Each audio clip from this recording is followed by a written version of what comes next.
عزیز دوستو، میں نے سورہ فتح کی ایک آیت کا ابتدائی حصہ پڑھا ہے۔ نبی پاک صلی اللہ تعالیٰ علیہ وسلم عمرے کی حاضری کے لیے تشریف لے گئے تو مقام حدیبیہ پر کفار مکہ نے روک لیا اور کہا کہ آپ جنگ کے ارادے سے آئے ہیں تو ہم آپ کو مکہ میں داخل نہیں ہونے دیں گے۔ اللہ کے پیارے رسول صلی اللہ تعالیٰ علیہ وسلم نے جناب عثمان غنی رضی اللہ تعالیٰ عنہ کو اپنا سفیر مقرر کر کے مکہ شریف میں بھیجا اور حضور نے فرمایا عثمان انہیں جا کے بتاؤ کہ ہم جنگ کرنے نہیں آئے، ہم تو اللہ کے گھر کا طواف کرنے آئے۔ حضرت عثمان غنی وہاں تشریف لے گئے۔ کفار مکہ نے جناب عثمان غنی کو روک لیا اور سب سے پہلی بات تو یہ کی کہ آپ اگر طواف کرنا چاہیں تو کر لیں، صحیح کرنا چاہیں تو کر لیں، عمرہ مکمل کر لیں، لیکن ہم نبی پاک صلی اللہ علیہ وسلم کو نہیں کرنے دیں گے۔ تو حضرت عثمان غنی کہنے لگے تم کیا سمجھتے ہو میں مدینے والے رسول کے بغیر عمرہ کر لوں گا؟ میں اسی دن کروں گا جس دن میرے نبی پاک صلی اللہ علیہ وسلم کریں گے۔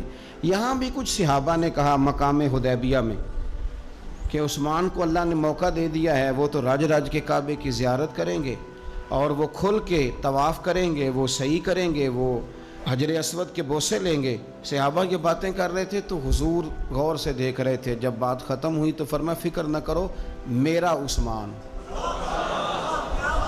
میں فکر نہ کرو میرا عثمان میرے بغیر طواف نہیں کرے گا۔ ہاں مجھے کیا غرض تھی نماز سے، مجھے کیا خبر تھی سجود کی، یہ تو تیرے نقش پا کی تلاش تھی جو جھکا رہا میں نماز میں۔ اور اقبال کہنے لگے اذاں تو ازل سے تیرے عشق کا ترانہ بنی، اور نماز تو اس کے نظارے کا ایک بہانہ بنی۔ وہاں سے خبر موصول ہو گئی کہ حضرت عثمان غنی کو شہید کر دیا گیا۔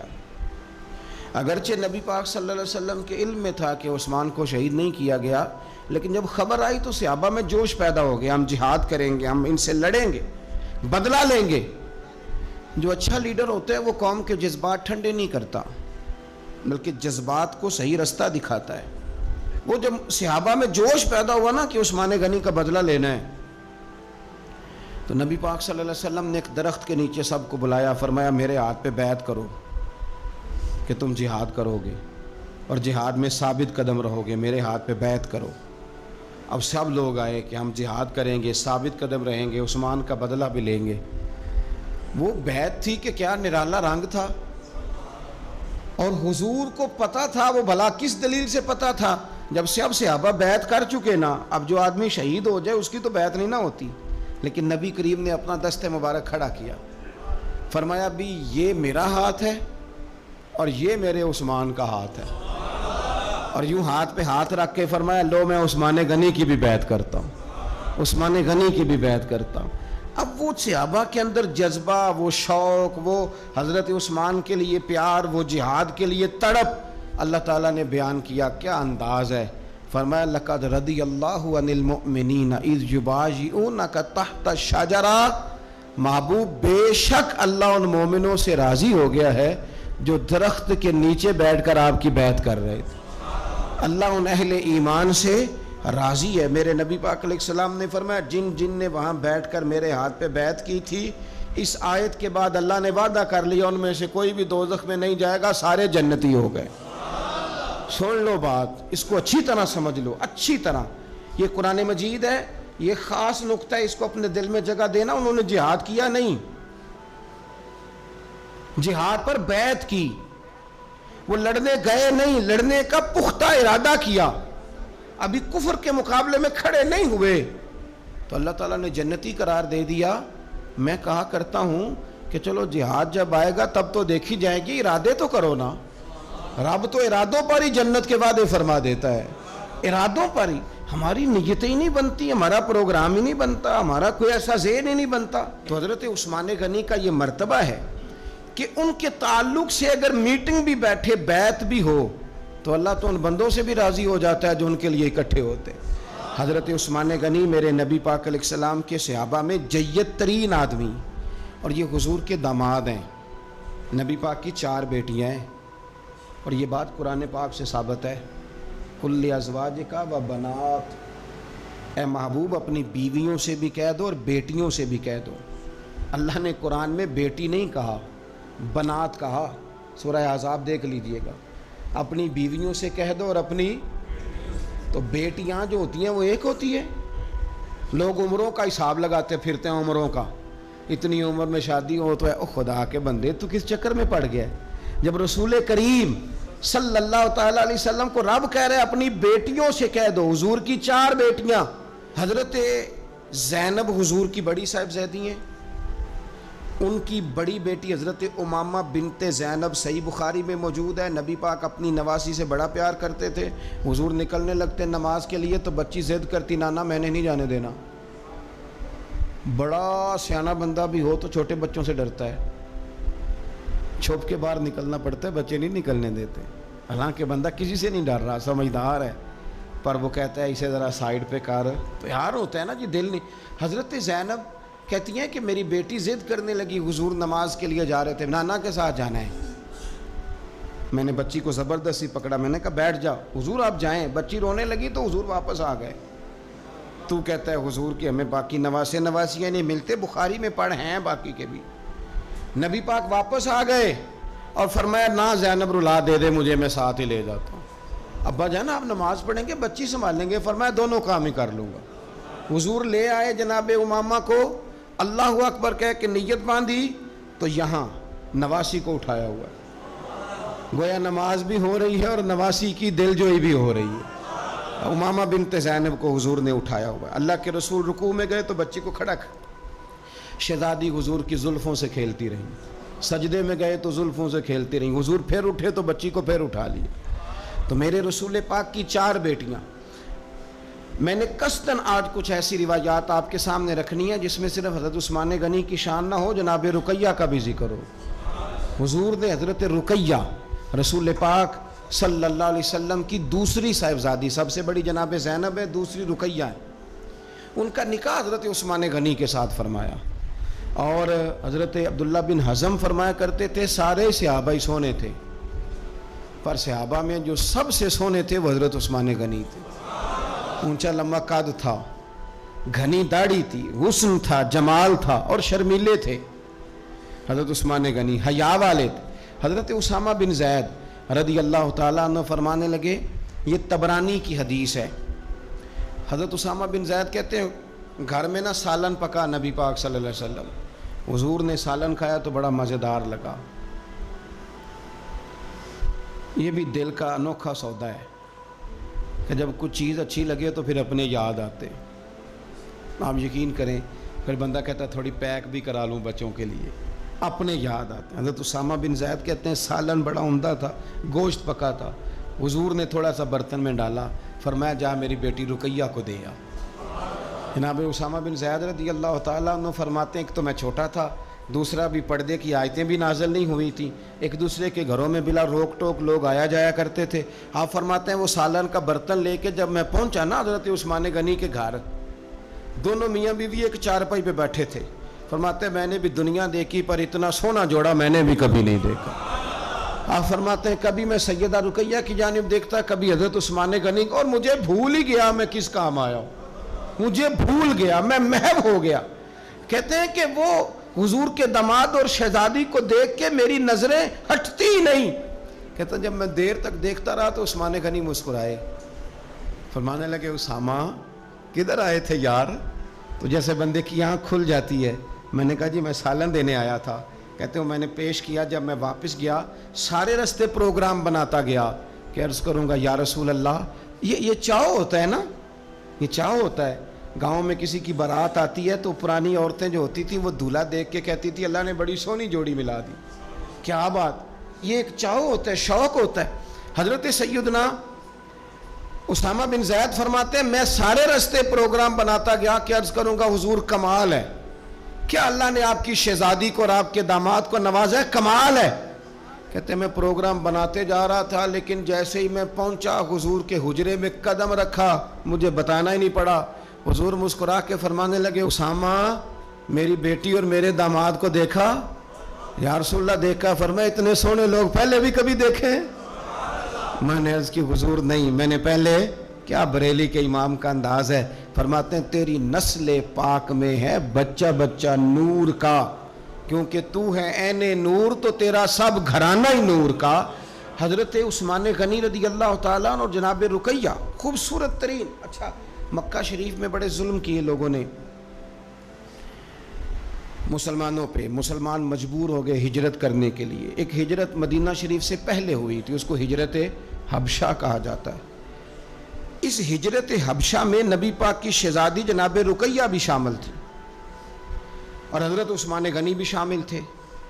حضرت رقیہ نے اجازت مانگی, یا رسول اللہ سب لوگ حبشہ جا رہے ہیں تو میں اور عثمان بھی چلے جائیں. تو نبی پاک صلی اللہ علیہ وسلم نے فرمایا چلے جاؤ, یہاں کافر تنگ کرتے ہیں, وہاں جا کے یکسوئی سے رہو گے. یہ دونوں میاں بیوی چلے گئے, ہجرت کر لی حبشہ کی جانب اللہ کے راستے میں. حدیث میں مجموع زوائد میں جو لفظ ہے نا وہ نرالے ہیں. صحابہ فرماتے ہیں حضور ہر آنے جانے والے سے پوچھتے میری رقیہ کا کیا حال ہے, میرے عثمان کا کیا حال ہے, لیکن خبر نہ کوئی ملتی. حضور پریشان رہتے. صحابہ فرماتے ہیں ایک عورت ایک دن آئی, نبی پاک علیہ السلام نے اس سے بھی فوراً پوچھا بتاؤ نا میرے عثمان اور رقیہ کا کیا حال ہے, ملی ہو؟ کہنے لگی یا رسول اللہ میں مل کے آئی ہوں.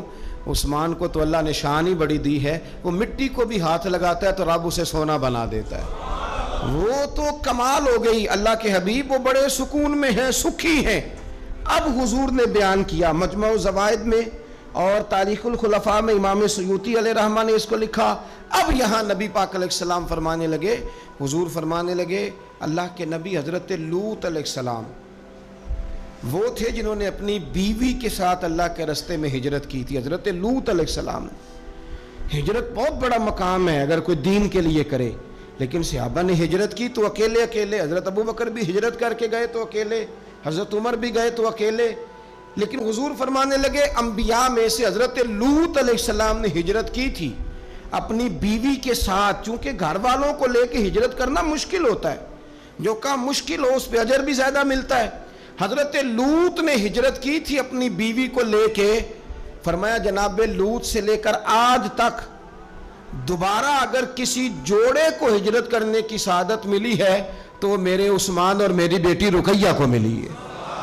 فرمایا عثمان نے اپنی بیوی سمیت ہجرت کی ہے. حضرت لوط علیہ السلام سے لے کر عثمان غنی تک.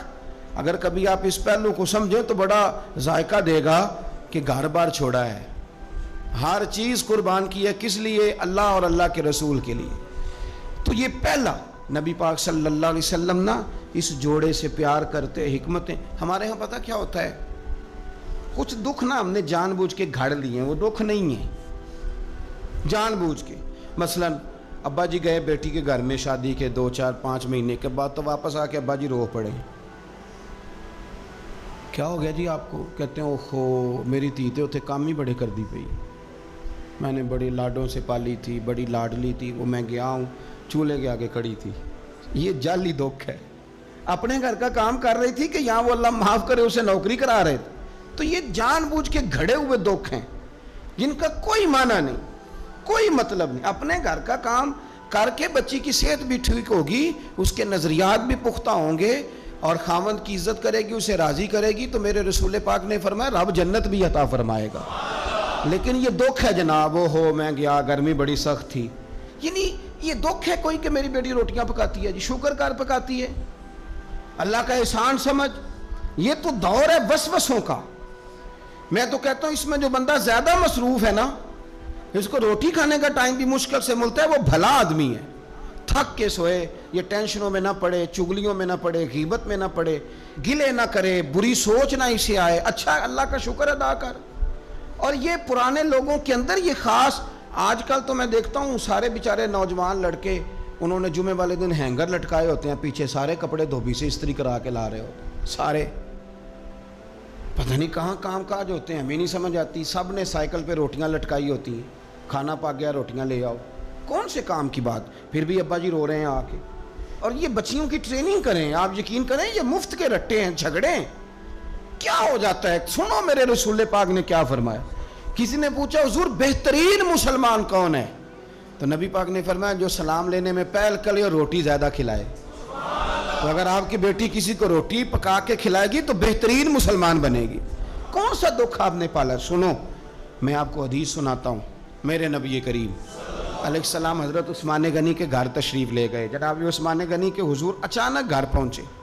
حضرت ابو ہریرہ رضی اللہ تعالیٰ عنہ فرمانے لگے جب نبی پاک علیہ السلام ان کے حجرہ نور میں داخل ہوئے نا تو نبی پاک کی شہزادی سے بڑھ کر تو کوئی شہزادی نہیں نا. یہ تو وہ خواتین ہیں جن کو قرآن نے سب سے بہترین کہا حضور کے گھر میں رہنے والے لوگوں کو. حضور کی لخت جگر جناب رقیہ. حضرت ابو ہریرہ کہتے ہیں حضور اچانک پہنچے حضرت عثمان غنی کے گھر تو جناب عثمان غنی چارپائی پہ بیٹھے تھے اور جناب رقیہ اپنے ہاتھوں سے ان کے بالوں میں پانی ڈال ڈال کے ان کے سر کو دھو رہی تھی. یعنی چکی بھی پیسیں جناب رقیہ, لیپا پوتی بھی کریں کچے مکان کو, گھر کا سارا کام کاج بھی کریں اور اپنے شوہر کے بالوں میں پانی ڈال کر وہ سر بھی دھوئے. حضور پہنچ گئے. جناب عثمان غنی کی نظر پڑی تو جھجک محسوس کی. حضرت رقیہ رضی اللہ تعالیٰ عنہ بھی ذرا ٹھہر گئیں. دیکھو میرے نبی پاک کی تربیت کا انداز. رسول کریم نے کیا فرمایا؟ نبی کریم فرمانے لگے رقیہ اپنے شوہر کی زیادہ خدمت کیا کر. رقیہ اپنے خامد کی زیادہ خدمت کر. فرمایا میرے سارے صحابہ شان والے ہیں لیکن جس نے میرے اخلاق کو سب سے زیادہ دیکھنا ہو وہ میرے عثمان غنی کو دیکھے. یہ اخلاق میں مجھ سے زیادہ مشابہت رکھتا ہے بیٹی, زیادہ خدمت کیا کر اپنے شوہر کی زیادہ. یہ حضور نے تربیت دی. یہ نبی پاک علیہ السلام نے ہمیں بتلایا کہ اس طرح تمہارے گھر بنیں گے, اس طرح دکھ دور ہوں گے. لیکن جب ابا ہی گھر آ کے روئے گا اور اماں ہی بد دعا کرے گی کہ دیکھو میری بیٹی کو کیا حال کر دیا روٹیاں پکوا تو کیسے گھر چلے گا؟ سمجھیں آپ ان چیزوں. حضور سید عالم صلی اللہ تعالیٰ علیہ وسلم نے فرمایا اور خدمت کر. ایک دن پھر حضور گئے گھر میں تو جا کر کے پوچھا کہ عثمان غنی کہاں ہیں؟ تو جناب رقیہ اب چونکہ حضور نے کہا تھا زیادہ خدمت کر تو اس دن تو صرف بال دھوئے تھے نا, آج ایک بات بڑھ کے بیان کی. عرض کی یا رسول اللہ میں نے ان کے بالوں میں کنگھی کر کے انہیں باہر بھیجا ہے. آپ ذرا انداز دیکھیے شہزادی کے بات کرنے کا. حضور میں نے بالوں میں کنگھی کر کے بھیجا ہے. حضور مسکرائے فرمایا رقیہ میں عثمان سے بھی راضی ہوں, پتر تجھ سے بھی بڑا ہی راضی ہوں, میں تم دونوں سے بڑا راضی ہوں. آپ دین اسلام کے اس خوبصورت ترین مزاج کو سمجھیں کہ میرے نبی کریم صلی اللہ تعالیٰ علیہ وآلہ وسلم نے ارشاد فرمایا کہ میں تم دونوں سے راضی ہوں. حضرت رقیہ رضی اللہ تعالیٰ عنہ کے گھر حضور سالن بھی بھیجیں, ان کی ہجرت کی بھی تعریف کریں, ان کے حسن کی بھی تعریف کریں, میاں بیوی کے آپس میں رشتے کو مضبوط کرنے کی بات کریں. جناب رقیہ بیمار ہو گئیں. سیدہ رقیہ رضی اللہ تعالیٰ اس وقت بیمار ہوئیں جب میرے نبی پاک صلی اللہ علیہ وسلم بدر کی تیاری میں تھے. حضور تشریف لائے, بیٹی کو بیمار دیکھا تو حضور غمگین ہوئے. حضرت عثمان غنی رضی اللہ تعالیٰ عنہ سے فرمانے لگے عثمان بدر میں ہم دونوں نہیں جائیں گے, یا میں رہ جاتا ہوں یا تو رہ جا. ایک روایت میں حضرت عثمان غنی فرمانے لگے یا رسول اللہ صلی اللہ علیہ وسلم آپ جو فیصلہ کریں مجھے منظور ہے. تو حضور فرمانے لگے میں نے تو کمان کرنی ہے نا, میں جاتا ہوں, تو میری بیٹی کی تیمارداری کر. حضرت عثمان غنی رضی اللہ تعالیٰ عنہ بدر میں شریک نہیں ہوئے. بدر میں گنتی میں لوگ 312 تھے. حضرت عثمان گئے نہیں, پر نبی پاک نے فرمایا عثمان چونکہ میری بیٹی کی تیمارداری کر رہا ہے لہذا وہ بدر میں نہیں بھی آیا, پھر بھی اللہ نے بدریوں میں شامل کر لیا, پھر بھی یہاں شامل ہے. اسے اجر بھی ملے گا, اسے وہ جزا بھی ملے گی, نہ آن کر بھی وہ شامل ہے اس لیے کہ وہ میری بیٹی کی خدمت میں مشغول ہے. حضرت عثمان غنی کی ذرا عظمت تو دیکھنا میرے بھائیوں. حضور جب بدر سے واپس آئے تو جناب رقیہ وصال کر گئی تھی, جناب عثمان انہیں دفن کر کے آ رہے تھے.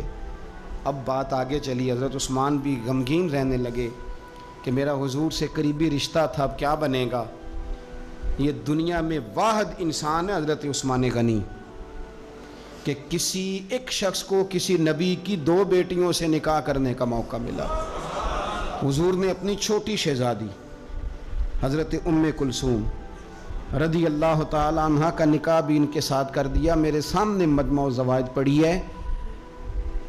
کچھ لوگوں نے پوچھا یا رسول اللہ آپ نے دوسری بیٹی کا بھی نکاح کر دیا؟ تو میرے رسول کریم نے فرمایا, نبی پاک فرمانے لگے میں نے خود سے نہیں کیا, میں نے اللہ کی وحی کے ساتھ, اللہ کے حکم کے ساتھ ام کلثوم کا نکاح عثمان غنی کے ساتھ کیا ہے. اور فرمایا یہ تو میری دوسری بیٹی ہے نا، میری 40 بھی ہوتی، ایک کے بعد دوسری وصال کرتی رہتی، میں ساری عثمان غنی کے نکاح میں دے دے۔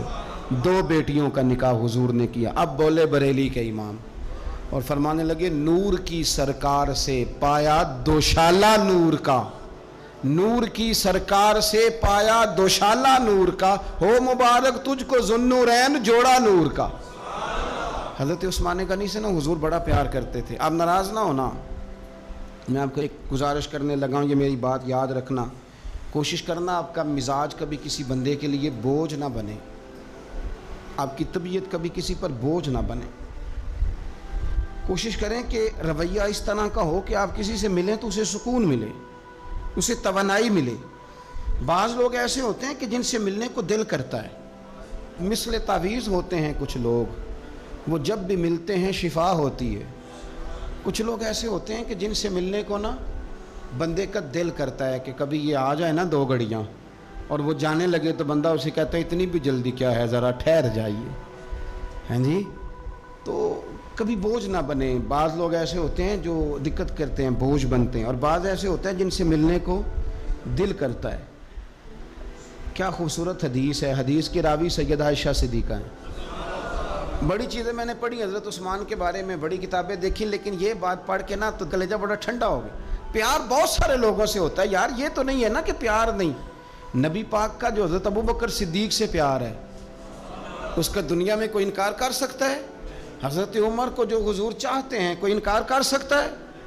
اور مولا کائنات شیر خدا جن کو حضور نے فرمایا کہ جدھر علی ہوتا ہے حق بھی خود بخود ادھر ہو جاتا ہے، حق مڑ جاتا ہے جدھر علی مڑتا ہے، اتنا بڑا، اور فرمایا من کنت مولا فعلی مولا، جس کا میں مولا علی بھی اس کے، تو یہ کوئی حد ہی نہیں ہے۔ حضرت مولا علی سے حضور کے پیار کی کوئی حد ہی نہیں ہے۔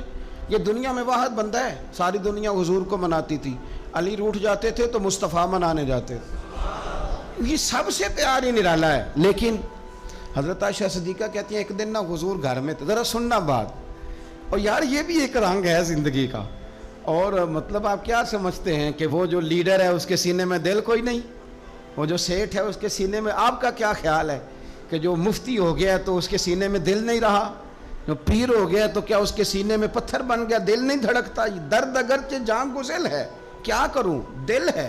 غم عشق اگر نہ ہوتا تو غم روزگار ہوتا۔ یہ ہوتا ہے، دل میں درد بھی ہوتا ہے، کسی کو ملنے کو بھی دل چاہتا ہے، انسان سفر بھی کرتا ہے، کبھی وہ کہتا ہے کہ اور کوئی نہ ہو، میں ہوں، میرا محبوب ہو، دل جو ہوا کیا کیا جائے۔ تو ایک دن حضور گھر میں بیٹھے بیٹھے نا، میں یہ تو نہیں کہتا کہ سرکار بور ہو رہے تھے، میں یہ جملہ تو نہیں بولتا، شایان شان نہیں سرکار کے، لیکن نبی کریم صلی اللہ علیہ وسلم بیٹھے بیٹھے نا چپ کر گئے، اور دیر کے بعد حضور نے فرمایا، عائشہ تھی سیدہ عائشہ صدیقہ، سیدہ حفصہ تھی، حضور نے فرمایا عائشہ کسی صحابی کو بلاؤ مجھ سے باتیں کریں، یعنی یہ پہلو نرالا ہے، کسی کو بلاؤ ذرا مجھ سے باتیں کرے۔ تو جناب عائشہ کہتی ہیں میں نے آؤ دیکھا نہ تاؤ دیکھا، بیٹیاں تو بات ہی باپ کی کرتی ہیں، اور نمبر دوسرا لگ جائے تو پھر بھائیوں کی، چلو تیسرے نمبر پہ میاں صاحب کی بھی باری آ ہی جاتی ہے، لیکن پہلے یہ 2 نمبر یہ ہوتا ہی ایسے۔ تو حضور نے فرمایا کسی کو بلاؤ ذرا مجھ سے باتیں کرے۔ تو حضرت عائشہ صدیقہ عرض کرنے لگی حضور بلاؤں اپنے ابا جان کو، جناب صدیق اکبر کو بلاؤں؟ حضور مسکرائے اور مسکرا کے فرمایا نہیں تو رہنے دے، پیار بڑا ہے اس میں کوئی شک والی نہیں، تو رہنے دے۔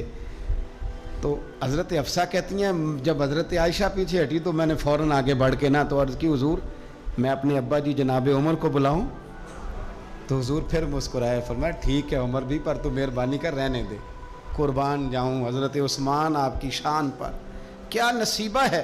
کہتی ہیں پھر ہم نے عرض کی حضور آپ ہی بتا دیں کس کو بلائیں؟